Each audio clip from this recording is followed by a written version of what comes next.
Okay Venkataswamy right. మనతో పాటు senior journalist Narra Vijay గారు జాయిన్ అయ్యారు. విజయ్ గారు నమస్తే. మీరు కొంచెం లేట్ గా వచ్చారు. ఇప్పటికే మనం చాలా డిస్కషన్ నడిచింది. మీ ఒపీనియన్ చెప్పాలి. ఈ రోజు కడియం శ్రీహర్ గారు చేసినటువంటి కామెంట్స్ మీ దృష్టికి వచ్చే ఉంటాయి. ప్రధానంగా కేసీఆర్ గారిని ఏ రకంగా తెలంగాణ జాతిపిత అంటారు అంటూ ఆయన కొంత పరుష పదజాలం ఉపయోగించారు. దయచేసి మనం అలాంటి ప్రస్తావించకూడదు కాబట్టి పబ్లిక్ లో చెప్తున్నాను. ఆయన ఉపయోగించినటువంటి భాష విషయంలో కావచ్చు, ఆయన లేవనెత్తినటువంటి అంశాల విషయంలో కావచ్చు, మీ అభిప్రాయం ఏంటి? చూడండి, కేసీఆర్ తెలంగాణకు సంబంధించినటువంటి అంశము. తెలంగాణ సంబంధించినటువంటి రెండు ఉద్యమాలు ఒకటి జరిగినాయి. ఒకటి నిజాంకు తర్వాత తెలంగాణ సాయుధ పోరాటం ఒకటి జరిగింది. అది పూర్తి స్థాయిలో సక్సెస్ కాలే.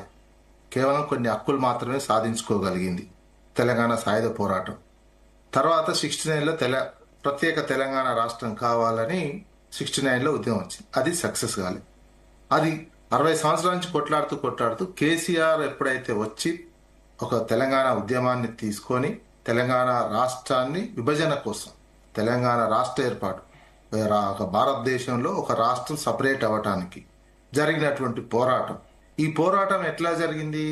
కేసీఆర్ నాయకత్వం తీసుకున్న తర్వాత జరిగినటువంటి పోరాటంలో అన్ని పోరాటాలు ఉన్నాయి. ఇలా మావో పోరాటం ఉంది, క్యూబా విప్లవ పోరాటాలు ఉన్నాయి, ప్రపంచంలో మార్టిన్ లూథర్ కింగ్ చూపించిన హక్కుల పోరాటాలు ఉన్నాయి, నెల్సన్ మండేలా చూపించిన పోరాటాలు, అన్ని రూపాలు ఒక తెలంగాణ రాష్ట్ర ఏర్పాటు కోసమే అన్ని రూపాలు చేయాల్సిన పరిస్థితి వచ్చింది.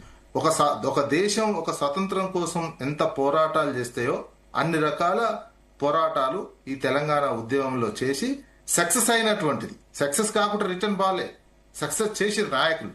ఎందుకు?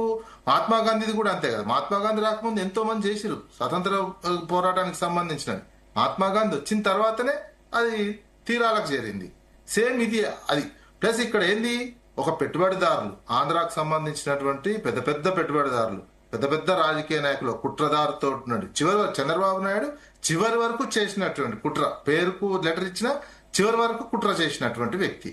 అట్లాంటి వ్యక్తులను ఢీకొట్టి అది మళ్ళా రక్తపాత రహితంగా, మావో కొన్ని చోట్ల ప్రపంచవ్యాప్తంగా జరిగినాయి, కొన్ని రక్తపాతాలు జరిగినాయి. కానీ ఇది రక్తపాత రహితంగా ఒక ప్రజాస్వామ్యయుతంలో జరిగినటువంటి ఒక ఉద్యమాన్ని తీరాలకు చేర్చి ఒక సక్సెస్ చేసినటువంటిది. సక్సెస్ చేసిన తర్వాత కూడా ఆ తర్వాత ఏమంటే పరిపాలన కూడా వచ్చింది. పరిపాలన వచ్చినటువంటి ఇక్కడ మనము లెనిన్ ని కూడా తీసుకోవాల్సినటువంటిది, స్టాలిన్ లెనిన్ ని కూడా తీసుకోవాల్సినటువంటి అవసరం ఉంటుంది. పరిపాలన ఒక లెవెల్లో చూసింది. అంత 2014 ఉన్నటువంటి తెలంగాణ వేరు, 2014 తర్వాత 10 ఏళ్ల తర్వాత జరిగినటువంటి తెలంగాణ అభివృద్ధి నమూనా అనేటువంటి ప్రొడక్షన్ పెరిగింది, విపరీతమైనటువంటి పర్ క్యాపిటల్ ఇన్కమ్ వచ్చింది, ఆదాయం పెరిగింది, దేశానికి డబ్బులు ఇచ్చేటువంటి సిచ్యువేషన్ దాకా పోయింది. కానీ అప్పుడు పెరిగాయి, అవినీతి పెరిగింది అనేది విమర్శలు కదా. అది వేరు. అవినీతి అనేది ఆరోపణ, ఎక్కడ నిరూపించలేకపోతారు. ఆరోపణ ఒక సక్సెస్ వచ్చినప్పుడు ఈ ఆరోపణ వస్తుంది. కాళేశ్వరం ప్రాజెక్ట్ అనేది వాస్తవానికి రాష్ట్రానికి ఒక కాళేశ్వరం ఉండాల్సినటువంటి అవసరం ఉంది ఇప్పుడు ఉన్నటువంటి పరిస్థితులలో దేశానికి. అది ఎవరు చేయలేదు. ఈ పాటికే వచ్చిండు 60 సంవత్సరాలు 70 సంవత్సరాల స్వతంత్రంలో మనకున్నటువంటి భూభాగానికి, మనకున్నటువంటి సారవంతమైన భూమికి, వ్యవసాయ దేశానికి ప్రతి రాష్ట్రానికి ఒక కాళేశ్వరం ఉండాలి. అన్ని ఎకరాలు సాగే అవకాశం ఉన్నది. ఇప్పుడు కాశ్మీర్ లో మన పాకిస్తాన్ తో వచ్చినటువంటి సమయంలో నీళ్లు ఆ రకమైనటువంటి కాళేశ్వరం లాంటి ఒక ప్రాజెక్ట్ లేకపోవడం వల్ల నీళ్లు ఆపగలిగినాం తప్ప మళ్ళీ వరదొస్తే గేట్లు తెరిస్తే పాకిస్తాన్కి పోయినాయి. ఆ నీళ్లు ఎత్తిపోసుకొని మనం యూజ్ చేసుకునేటువంటి సిచ్యువేషన్ లేదు. ఆ పరిస్థితి భారతదేశానికి ఈ మోడల్ అవసరం వస్తుంది. ఇప్పుడు కాకపోయినా ఇంకో 5 ఏళ్లకు 10 ఎవరు పిఎం అయినా ఇది ఇంప్లిమెంటేషన్ చేయాల్సి వస్తుంది ప్రతి రాష్ట్రానికి. అందుకు ఏంటంటే తెలంగాణ అనేది చేసిన సాయుధ పోరాటం ఫెయిల్ అయింది, తర్వాత పోయింది. వచ్చినటువంటి తెలంగాణ రాష్ట్రం ఒక పెద్ద పెద్ద పెట్టుబడిదారులను తిప్పికొట్టినటువంటి, అది ప్రజాస్వామ్య పద్ధతిలో యుద్ధంలో తిప్పికొట్టి తెలంగాణను సాధించినటువంటి వ్యక్తిగా ఈయన వ్యూహాలు, ఈయన అనుసరించిన పద్ధతులు కేసీఆర్ గారు.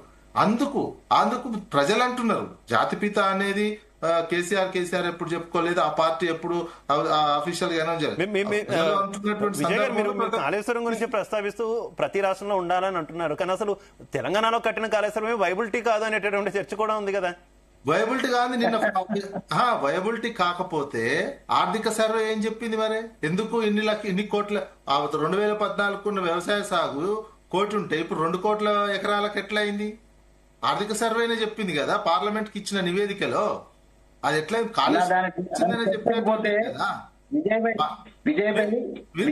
లోపాలు కొన్ని పరిపాలనలో లోపాలు ఉండొచ్చు, కానీ కానీ ఇదే నమూనా ఇప్పుడు ఎందుకు కనీసం కనీసం ఉన్నాయని నువ్వు న్యూట్రల్ గా ధైర్యంగా చెప్పలేకపోతున్నావు ఎందుకు? ఏంటిది ఏమంటారండి? నువ్వు ధైర్యంగా ఒక న్యూట్రల్ నువ్వు ఎవరి పక్షాన్ని నిలబడాల్సిన కాదు. సో నువ్వు ధైర్యంగా ఎందుకు లోపాల గురించి మాట్లాడవు? కాళేశ్వరం యొక్క లోపాల గురించి మాట్లాడవు ఎందుకన్నా విజయన్న? అది వినండి, ఇప్పుడు మనకు జరిగింది మేజర్ బెనిఫిట్స్ జరిగింది. మేజర్ బెనిఫిట్స్ మేము తెలంగాణ వాళ్ళ వైపు ఉంటాము. నేను మొత్తం దేశంతో పోల్చినప్పుడు ఒక బ్రాడ్ గా నేను థింక్ చేసినప్పుడు తెలంగాణ భారతదేశం కంటే మిగతా అన్ని రాష్ట్రాల కంటే బెటర్ అయింది. లోపాలు చిన్న చిన్న లోపాలు ఎక్కడైనా ఉంటాయి పరిపాలనలో. నెహ్రూ కూడా నెహ్రూ మొదటి 20 సంవత్సరాలు నెహ్రూ పాలనలో కూడా కొన్ని లోపాలు సార్. నెహ్రూ పాలనలో కూడా మొదటి 20 సంవత్సరాలు కొన్ని లోపాలు ఉంటాయి. ఓకే విజయ్ గారు, ఓకే విజయ్ గారు. రామరెడ్డి గారు కంక్లూడ్. రామరెడ్డి గారు లోపాలు ఉంటాయి, లోపాలు నిర్మించినప్పుడు. రామరెడ్డి గారు కంటిన్యూ కంక్లూడ్. చివరిగా ఏం చెప్తారు? ఏం లేదండి, నేను క్లియర్గా చెప్పినాము జాతిపిత అని వాళ్ళ పార్టీ వాళ్ళు అనుకోవచ్చు, కానీ దాన్ని కాంట్రవర్సీ కడియం శ్రీగారు అన్నట్టు ఆయన మాట్లాడుతందుకు ఆయనకు అర్హత లేదు. వేరే వాళ్ళు మాట్లాడచ్చు కానీ ఆయన మాట్లాడుతందుకు అర్హత లేదు. ఎందుకంటే ఆయన్ని దేవుడు అదే నాలుకతోటి ఇవాళ ఈ మాటలు మాట్లాడితే ప్రజలు అన్ని గమనిస్తుంటారు. మనం చెప్పేదానికి చేసేదానికి పొందన లేకపోతే రిజల్ట్స్ ఏ విధంగా ఉంటాయనేది ఆయన కూడా తెలుసు. అంత ధైర్యం ఉన్నవాడైతే వెంటనే రాజీనామా చేయాలి. అంతకుముందు కేసీఆర్ కూడా జైన్ చేసుకున్నాడు, వాళ్ళని రాజీనామా చేపిస్తే ఒక తెలంగాణలో ఒక కొత్త అధ్యాయం కూడా రాజశేఖర రెడ్డి చేసిండు, మా వాళ్ళు చేసిండంటే అది తప్పుడు విధానం. చేస్తే రాజీనామా చేయించు, తప్పు కాదు.